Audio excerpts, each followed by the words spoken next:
I've repeatedly tried to work with your office, first in delaying the hearing until February, and then in providing you our questions in advance.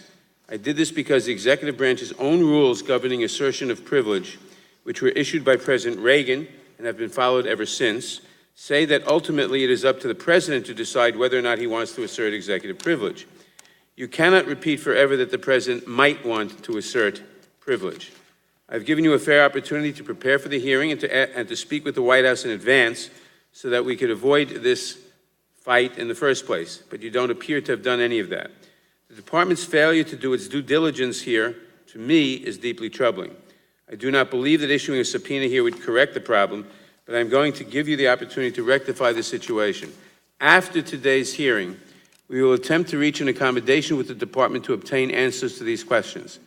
As part of that process, I ask for your commitment to return for a deposition before this committee in the coming weeks, under oath, with an understanding that the transcript will be released to the public as soon as practicable thereafter. Any questions that are unanswered today or require consultation with the White House will be asked again at that proceeding, and I expect either a clean answer or a proper assertion of privilege claimed by the President. I would ask members on both sides of the aisle to make those questions clear for the record so we know what must be addressed at the future proceeding. Now, in your capacity as Acting Attorney General, have you ever been asked to approve any request or action to be taken by the Special Counsel? Mr. Chairman, I see that your 5 minutes is up, and so I'm here voluntarily. We have agreed to 5-minute rounds, and the committee. I think that's a fine place to end the 5-minute rule. The committee will end. Will come to order. I will point out that we didn't enforce the 5-minute rule on Acting Attorney General Whitaker. We will. I understand, Mr. Chairman. I was just saying that might be a good breaking point at that point for you. No, the Attorney General was in the middle of saying something. Answer the question, please. Regular order. Should I ask the question? Okay. Yeah, in your capacity please as ask acting, the question. let me just repeat the question so people remember what we're talking about. In your capacity as Acting Attorney General, have you ever been asked to approve any request or action to be taken by the Special Counsel?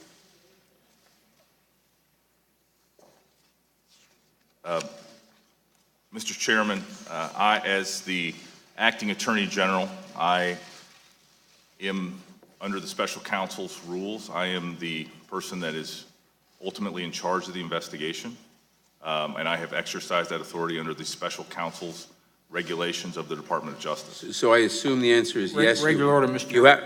I assume the answer is yes. You have been asked to approve a request or action, and you've said yes or no? Haven't.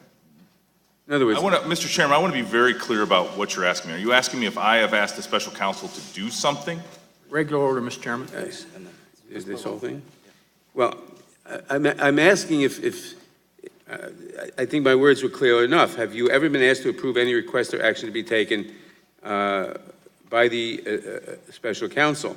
Last week, you commented on the status of the investigation, stating it was close to being completed, unquote. This was said despite the fact you recognized just moments before that it was ongoing, stating, quote, I really am not going to talk about an open and ongoing investigation otherwise, close quote. So all I'm asking you is, have you been asked to approve or disapprove a request or action to be taken by the Special Counsel? Point of order, Mr. Chairman. I've asked the question. Point of order, Mr. Chairman.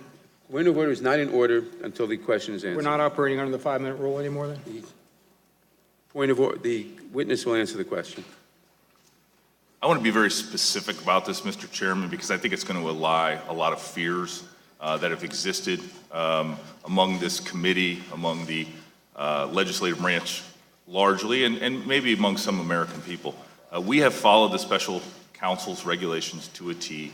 There has been no event, no decision that has required me to take any action, and I have not interfered in any way with the Special Counsel's investigation. Very good. Thank you. My time has expired. I now recognize the ranking member, the gentleman from Georgia, Mr. Collins. Thank you, Mr. Chairman. Again, it is I know. playing out exactly as we thought.